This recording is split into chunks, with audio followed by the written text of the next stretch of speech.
Juin 2025, en pleine nuit, l'Allemagne déclenche l'impensable. Évacuer plus de 1000 tonnes d'or de la réserve fédérale de New York. Ce n'était pas une opération technique, mais un acte de méfiance absolue. Des camions militaires s'alignent près d'un Hercule C-130J sur la base de Ramstein, tandis que des caisses blindées contenant des lingots frappés pendant la guerre froide franchissent l'Atlantique. L'opération secrète, baptisée Heimkehr, marque le début d'une fuite silencieuse de réserves qui menace de déstabiliser le dollar, d'ébranler les marchés mondiaux et de fissurer l'alliance transatlantique de l'intérieur. L'ère du dépositaire est terminée. Pour comprendre l'ampleur du séisme, le narrateur remonte à l'automne 1949. L'Europe saigne encore des cicatrices de la Seconde Guerre mondiale, le rideau de fer a coupé Berlin en deux et les stratèges du plan Marshall recommandent de protéger l'or contre d'éventuelles avancées soviétiques. De Londres à Rome, les ministres des Finances embarquent des lingots à destination du 33 Liberty Street. Au cours des décennies suivantes, cette voûte souterraine devient le sanctuaire de la confiance occidentale. Lorsque le mur s'effondre en 1989, personne ne conteste que les lingots continuent de dormir sous Manhattan. Au contraire, la mondialisation ascendante renforce l'idée que la réserve fédérale est le coffre-fort de la planète. Cette conviction commence à se fissurer en 2018, lorsque Donald Trump instaure sa diplomatie faite de tweets et de tarifs douaniers. 5 ans plus tard, de retour à la Maison-Blanche, il signe le décret exécutif 1431. 25% de droits de douane sur l'acier européen, 10% sur l'aluminium. Le tout justifié par la clause de sécurité nationale élargie. À Berlin, un think tank interne du Bundestag publie une note confidentielle. Si la sécurité nationale justifie des tarifs douaniers, demain, elle peut justifier la rétention d'actifs étrangers. Markus Ferber, vétéran de la CDU à la Commission des finances, fuite la phrase à la presse et le titre déclenche l'alarme. Friedrich Merz, président du parti, rompt avec des décennies d'atlantisme et soutient la rapatriation. L'association des contribuables convoque une conférence de presse, exige un audit physique et qualifie la garde new-yorkaise de risque systémique. Ce n'est pas un excès populiste. L'élite financière allemande prend soudain conscience que les lingots ne dorment plus en sécurité de l'autre côté de l'océan. Alors que les journaux télévisés allemands ouvrent avec des cartes montrant l'or dispersé entre New York, Paris et Londres, la situation à Rome se prépare à feu doux. L'Italie possède 2452 tonnes, troisième réserve mondiale, dont 700 reposent à la Fed. Giorgia Meloni, qui lors de la campagne de 2019 avait promis de l'or italien sur le sol italien, sait qu'un excédent de 40 milliards avec les États-Unis deviendrait un otage si elle agit sans calcul. Elle convoque à huis clos l'Aeronautica Militare, la Banque d'Italie et les carabiniers. Naît alors le Piano Oreo 90 270 90, 90 jours pour préparer les vols intercontinentaux, 270 pour compléter le retour, 90 heures de silence absolu après chaque opération. L'objectif ? Ne pas laisser à Washington ni au marché le temps de réagir par une pression diplomatique ou de la spéculation. Minuit le 4 juin, un Hercule allemand rugit sur la piste mouillée. Chaque caisse blindée est équipée de capteurs de température, d'inclinaison et de vibration connectés par satellite. Si une s'ouvre par erreur, elle envoie un signal immédiat à la Bundesbank. Le pilote maintient une altitude de croisière basse pour éviter le trafic commercial et atterrit à Leipzig avant l'aube. Là, un convoi de fourgons Sprinter sans insigne transporte les lingots sur l'autoroute A9 jusqu'à Francfort. Dans le sous-sol de la Bundesbank, un ingénieur ferme le verrou de 10 tonnes qui n'avait pas bougé depuis les années 70. L'Allemagne vient de déplacer 120 tonnes, la première morsure à l'inventaire de la Fed. De l'autre côté de l'Atlantique, les écrans de Bloomberg clignotent à 2 heures du matin. L'or progresse de 70 $ l'once. Les contrats à terme sur le trésor reculent. Le taux repo overnight monte de 3 points de base en 15 minutes. Laurie Logan réunit son équipe. Nous avons un problème de collatéral général collatéral. Les banques étrangères ont besoin d'or pour accéder à des dollars frais. Si l'or s'échappe, elles exigent plus de rendement ou réduisent les opérations. C'est un changement microscopique, mais le marché des repos pèse 10 billions par jour. 3 points suffisent à déclencher des alertes dans tout Wall Street. Berlin publie un communiqué glacial. La diversification géographique est une pratique standard de gestion des risques. 18 lignes sans mention de Trump, de tarifs douaniers ou de confiscation. Inutile. Les images de camions Mercedes traversant le Rhin parlent d'elles-mêmes. Un présentateur de la ZDF montre un graphique détaillant la réserve allemande. Un tiers reste à New York, un autre à Londres. Le reste à Paris et Francfort. Il conclut, l'objectif est de réduire la part américaine à des chiffres symboliques en moins d'1 an. Les réseaux sociaux s'embrasent. Le hashtag #GoldHeimkehr atteint 10 millions d'impressions en une après-midi. 72 heures plus tard, le piano Oreo décolle discrètement de la base Stewart AFB au nord de New York. Le C-27J Spartan italien fait une escale technique aux Açores pour ravitailler et atterrit à Pratica di Mare sous un ciel dégagé. Les lingots sont transportés par camion Iveco escortés par les carabiniers.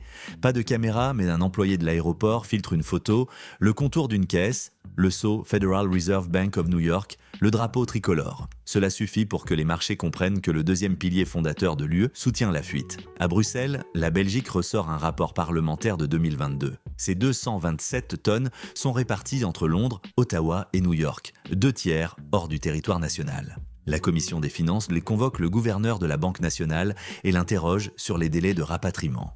À La Haye, le ministre néerlandais des Finances rappelle qu'en 2014, le pays a rapatrié 122 tonnes en silence et qu'il reste encore 40% à Manhattan. Paris garde tout son or à la Banque de France mais conseille de soutenir les partenaires dans leurs décisions souveraines. Vienne vante ses coffres creusés dans la roche alpine où brille la moitié de son métal. Son chancelier affirme devant le Nationalrat que la sécurité ne se sous-traite pas. Varsovie suggère que les Polonais possèdent ainsi des galeries souterraines en Silésie capables d'accueillir des réserves supplémentaires pour des voisins intéressés. L'Europe, sans prononcer de traité, compose un cœur de repli métallique. Le Conseil mondial de l'or publie des chiffres inédits. 1200 tonnes achetées par les banques centrales l'année précédente, un record depuis 1967. La BCE avertit que l'or équivaut désormais à 20% des réserves mondiales et dépasse l'euro, stagnant à 16%. Une étude interne projette 25% pour 2028 et calcule que chaque point perdu par les trésoreries signifie 100 milliards de demandes en moins, ce qui pousse les taux à la hausse. Avec une dette américaine qui dépasse 34 billions, chaque quart de point augmente les intérêts de 85 milliards par an. C'est le coût d'un porte-avions ou de 50 000 bourses universitaires transformées en paiement aux créanciers. Le Massachusetts émet des obligations d'infrastructure. Il avait besoin de 500 millions, il paie 11 points de base de plus que lors de la précédente adjudication. Le secrétaire d'État blâme le rapatriement doré. Les prêts hypothécaires fixes nationaux montent à 6,9%. Une famille de Des Moines annule son prêt. Un fermier du Nebraska renégocie sa ligne de crédit à 10 ans avec 8 000 $ d'intérêts supplémentaires. Pour la première fois, la télévision locale relate l'effet or dans le porte-monnaie quotidien. La géopolitique a franchi le seuil de la salle à manger. Wall Street observe comment la Fed étend la fenêtre repo permanente pour accepter la dette des agences hypothécaires comme collatéral premium. C'est la première fois qu'un instrument supposément sûr nécessite une correction immédiate depuis la crise de 2019. Le bilan de la Fed frôle déjà les 10 billions. Chaque mesure d'urgence renforce la préférence pour les actifs tangibles. L'or dépasse les 3 000 $ l'once, l'indice de Purvix dépasse les 40 points et les courtiers commencent à comparer les graphiques au pic pandémique. À la mi-juillet, la Belgique annonce sa mission baptisée Operati Guden Shield. À Leipzig, la Bundesbank a déjà reçu les 2/3 de son objectif. À Varsovie, la Narodowy Bank Polski confirme des négociations pour acquérir des coffres supplémentaires. Les Pays-Bas demandent un budget pour le transport aérien des 40 tonnes, encore sous Liberty Street. La Suisse, reine du raffinage, envisage de retirer le reliquat de New York pour affirmer sa neutralité. Vienne offre une logistique alpine aux partenaires d'Europe centrale. La carte financière européenne change chaque semaine. Chaque palette qui décolle réduit le coffre américain et érode la notion de dépositaire infaillible. À Washington, le département du Trésor reporte une adjudication de treasuries à 30 ans. La demande étrangère faiblit et les taux exigés dépassent le seuil jugé politiquement acceptable par la Maison-Blanche. Le déficit s'élargit comme une fissure dans une vieille digue. Au Congrès, la commission du budget débat pour savoir s'il faut assouplir les tarifs douaniers pour calmer les alliés ou les durcir pour forcer la réindustrialisation. Le débat s'envenime. Un camp dénonce que la sécurité nationale ne doit pas se négocier. L'autre répond que la nation ne tient pas si le financement devient prohibitif. Quand août commence, l'Italie termine la première phase, 220 palettes, chacune d'une tonne, reposent déjà sous le Palazzo Koch. La presse publie des photos officielles. Un carabinier insère la clé maîtresse dans la porte blindée, 2 tambours tournent et l'écho métallique se mêle au flash des caméras. L'image devient virale. Sur l'autre versant des Alpes, la Bundesbank annonce que 80% du transfert allemand sera terminé avant Noël. Une chaîne publique allemande affiche un compte à rebours à l'écran et interviewe un retraité de Hambourg qui dit avoir rêvé enfant de l'or enlevé par les Américains. Pendant ce temps, Singapour inaugure un bunker climatisé neutre pour les réserves Asie-Pacifique. La Norvège vend 4 milliards de treasuries et achète des francs suisses et du métal physique. L'Arabie Saoudite consulte Crédit Suisse pour des dépôts de lingots sur le plateau du Najd. L'Inde annonce un projet de raffinage à Mumbai pour se découpler de l'approvisionnement suisse. Le Sud global observe l'exode européen et mesure la fracture géopolitique. Si le dépositaire trahit certains, il pourrait trahir tous. Septembre s'éveille avec un convoi italien franchissant lentement le Brenner. 12 camions blindés Iveco LMV, 2 lignes en escorte des drones militaires survolant à distance. Un journaliste de la RAI, posté au sommet d'un viaduc, capte des images granuleuses et les diffuse avec une musique d'Ennio Morricone. L'or atteint son pic historique, 3 155 $. Wall Street clôture sa pire semaine depuis la faillite des banques régionales un an plus tôt. L'indice bancaire KBW perd 12% en 5 séances. Les analystes ne parlent plus d'un signe noir, ils décrivent un flamant doré qui avance en oscillant mais sûrement. La Réserve fédérale publie un rapport spécial sur la friction des garanties. Elle reconnaît que la réduction des actifs de premier ordre en garde étrangère contribue à une volatilité des opérations de pension Gazrepo supérieure aux prévisions. Elle propose d'élargir l'éligibilité des garanties, d'inclure la dette des agences et, si nécessaire, d'accepter des portefeuilles ETF. C'est l'aveu que le mécanisme a besoin d'un lubrifiant synthétique car l'huile dorée s'épuise. En conséquence, la préférence pour l'or physique explose encore davantage. Un trader londonien résume dans un mail filtré « Plus on assouplit les règles, moins on croit au papier ». À Bruxelles, la Commission européenne convoque un conseil extraordinaire. La France suggère un euro numérique avec garantie hybride. L'Allemagne se montre ouverte, mais insiste pour sécuriser le rapatriement. Les Pays-Bas proposent des passeports métalliques pour tracer chaque lingot communautaire. L'Autriche prône un consortium alpin de dépôt. La réponse est diverse, mais la tendance converge. L'Europe ne confie plus son avenir financier à un seul gardien. Octobre arrive avec les élections de mi-mandat aux États-Unis et un électeur confus. L'économie affiche le plein emploi. Mais les prêts hypothécaires et automobiles ont augmenté d'1,5 point en 6 mois. Lors d'un débat télévisé, un candidat progressiste demande à son adversaire républicain s'il envisage de rendre l'or allemand pour réduire le prix des logements. Le public applaudit l'idée. Le modérateur tente d'expliquer les opérations de pension, les garanties, les taux, personne n'écoute. La narration populaire associe les lingots qui volent à la hausse des taux. La première partie du récit culmine le 2 novembre lorsque la Bundesbank annonce que 93% de son or est déjà sur le sol allemand. Le président de la Banque centrale apparaît devant la presse, tient un lingot et déclare « La stabilité commence par la garde en propre ». À l'arrière-plan, une porte en acier se referme bruyamment. Ce son, diffusé par les chaînes de télévision et les réseaux sociaux, devient la bande-son d'un paradigme qui se fissure. Wall Street clôture la séance avec un nouveau bond de la courbe des taux à 10 ans. Les stratèges de la dette souveraine préviennent que le Trésor devra offrir le rendement le plus élevé en 2 décennies pour placer la prochaine émission à 30 ans.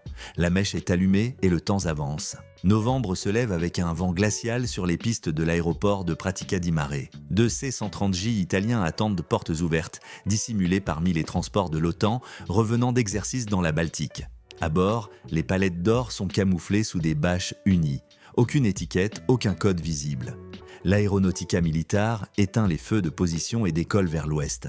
Phase 2 du Piano Oreo 90-270-90. Lorsque les avions traverseront l'Atlantique, ils déchargeront à Stewart AFB pour la dernière collecte et reviendront en zigzag, évitant les radars commerciaux. Chaque trajet transporte 148 lingots et chaque lingot réduit d'un coup la masse critique de garantie qui maintient le marché des pensions new-yorkaises huilées. Avec 93% de l'or allemand déjà sécurisé à Francfort, les analystes tournent leur attention vers Rome. L'Italie, 3e réserve mondiale après les États-Unis, et l'Allemagne complètent son 2e envoi avant l'ouverture de Wall Street lundi. Le Conseil mondial de l'or informe que les opérations italiennes ajoutent 14 tonnes au flux mensuel, suffisant pour faire grimper un cran supplémentaire les rendements des T-notes. Le Trésor américain reprogramme une vente aux enchères à 10 ans et offre 5 points de base supplémentaires pour assurer le placement. Le thermomètre fiscal affiche de la fièvre. 1/4 de point supplémentaire coûtera 26 milliards de dollars par an pendant la prochaine décennie en intérêts fédéraux. À Bruxelles, la Belgique active Operati Good & Shield. Le premier Airbus A400M décolle de Mellsbrook à destination de la base de Dover pour récupérer 36 tonnes que la Fed gardait depuis 1958. À bord se trouvent 2 officiers de la police fédérale, un auditeur et un historien. Leur mission est de certifier chaque numéro de série contre des archives conservées sur microfilm. La chambre belge saura en détail quels lingots complètent le périple et quels lingots restent en attente. Transparence totale, proclame le ministre des Finances, car la confiance se restaure à la lumière du jour, pas dans les couloirs diplomatiques. L'impact est immédiat, l'or grimpe à 3 230 $. Le VLGC publie une note urgente. Le mouvement conjoint de l'Allemagne, de l'Italie et de la Belgique modifie la relation entre métal physique et ETF. À Chicago, les traders ajustent leur couverture. Dans la City de Londres, les desks de dérivés réévaluent à leur VAR. À Tokyo, le Nikkei chute de 3%, entraîné par l'exposition des mégabanques au titre du Trésor. Les desks de trésorerie constatent que la volatilité ne dépend plus seulement de la Fed, ni de la Silicon Valley, mais des convois qui traversent les Alpes. Les Pays-Bas, observateurs aguerris, tiennent un conseil des ministres extraordinaire. Ils décident d'extraire les 40 tonnes restantes de New York avant mars. Operati Orange Leu commencera par des convois maritimes pour tromper les radars, mais la dernière étape sera aérienne. KDC-10 de la Royal Netherlands Air Force direct à Eindhoven. Pas de fuites officielles. La presse déduit le plan lorsque le ministère de la Défense suspend les autorisations de vol civil du samedi au dimanche, invoquant des manœuvres classifiées. Parallèlement, Vienne conclut un accord avec Ljubljana. Elle prêtera des coffres alpins à la Slovénie et à la Croatie, pays sans dépôt à haute sécurité, en échange d'une commission de garde. Varsovie signe un mémorandum avec Bratislava pour échanger de l'espace souterrain contre du gaz. L'or devient un carburant diplomatique. Celui qui offre des caves gagne en influence, celui qui y dépose ses réserves acquiert un levier de pression. Washington réagit avec un rapport de 100 pages, garde sûre et compétitivité. Le Trésor promet des incitations fiscales bis aux banques centrales qui maintiennent leurs réserves à la Fed, réduction des frais de stockage, priorité au guichet des swaps en dollars, exonération sur certains repos intrajournaliers. Wall Street sourit à peine un jour, puis comprend qu'un rabais ne compense pas la menace politique latente. Lors d'une audition devant le comité des services financiers, la présidente de la Fed reconnaît « Le gardien ne doit pas seulement être sûr, il doit être perçu comme neutre. Et la perception dépend des décisions de la branche exécutive hors de notre contrôle. » La Maison-Blanche envisage d'assouplir les tarifs sur l'acier pour freiner la ruée. Mais un groupe de sénateurs industriels menace de bloquer l'agenda législatif en cas de concession. Le président choisit de durcir le ton.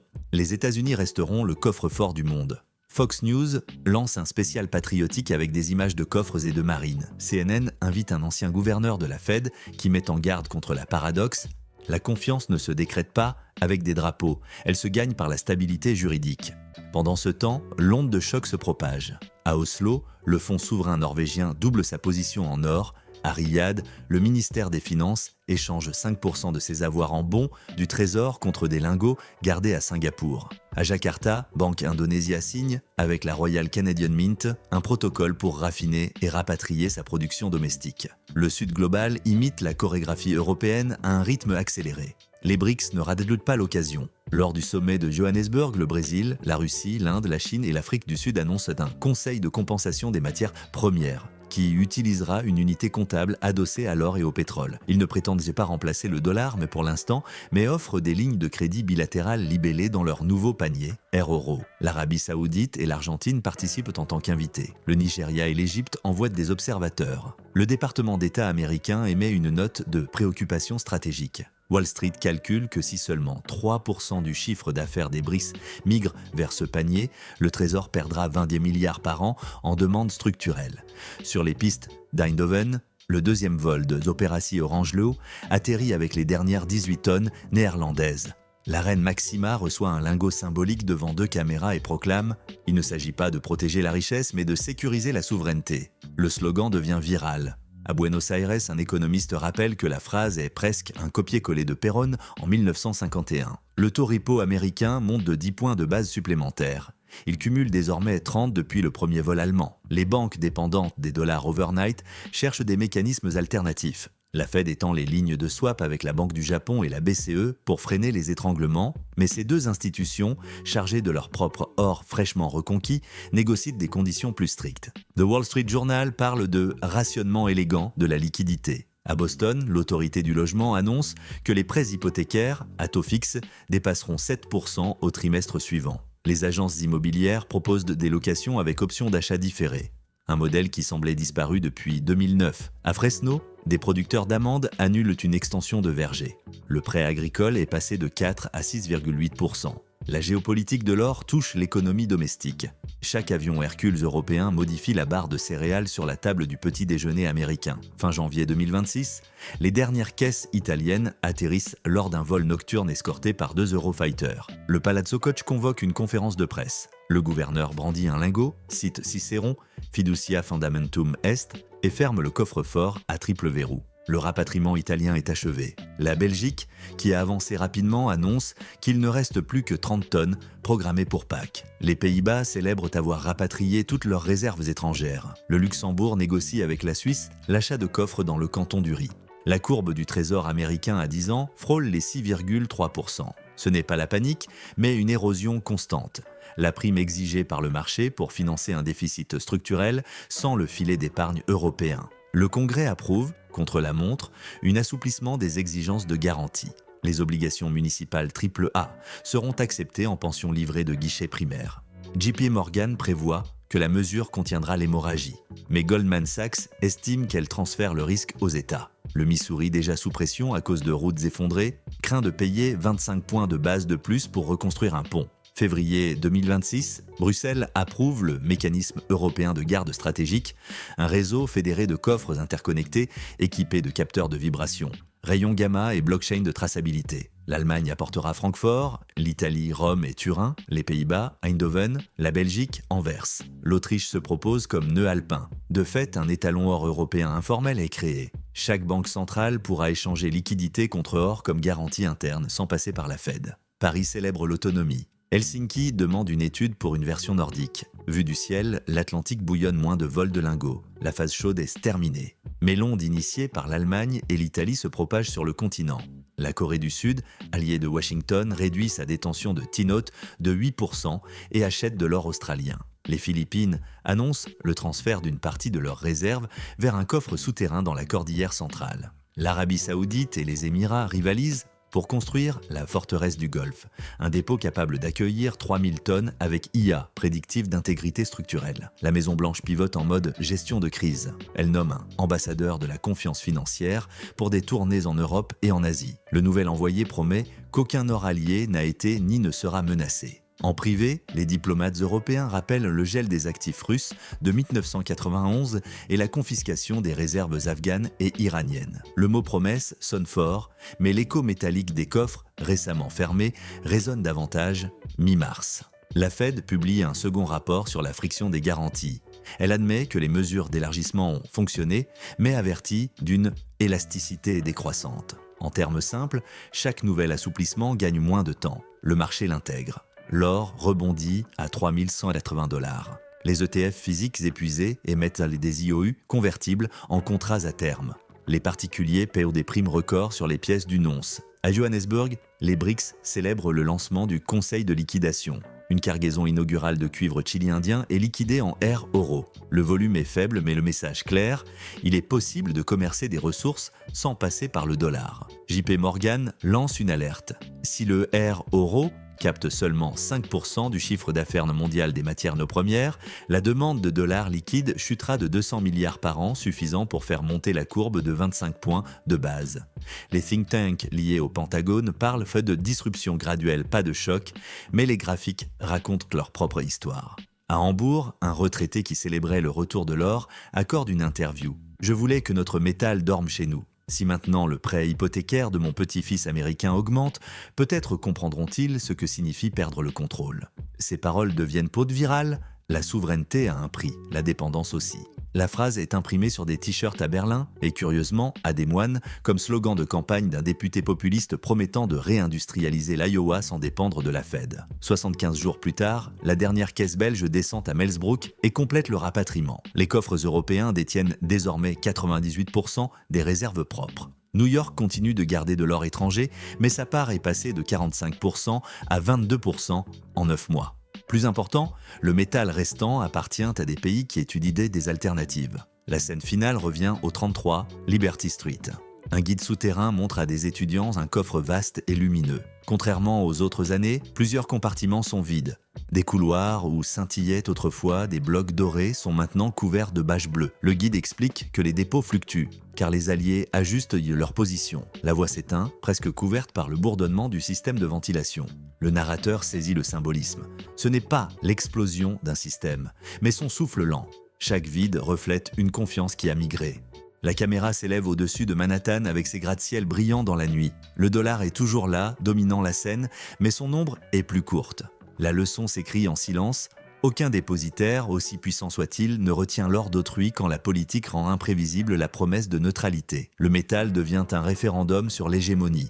Là où il voyage, il imprime un bulletin. L'Allemagne et ses pairs ont voté sans parole. Les BRICS remplissent déjà les leurs. Le Sud global aiguise ses crayons. Dans la partie de la confiance, les règles changent à chaque vol. Si cette conclusion t'a révélé comment un lingot peut faire basculer l'équilibre mondial, like et abonne-toi. Le prochain trajet suivra la route des vérités qui attendent encore de décoller.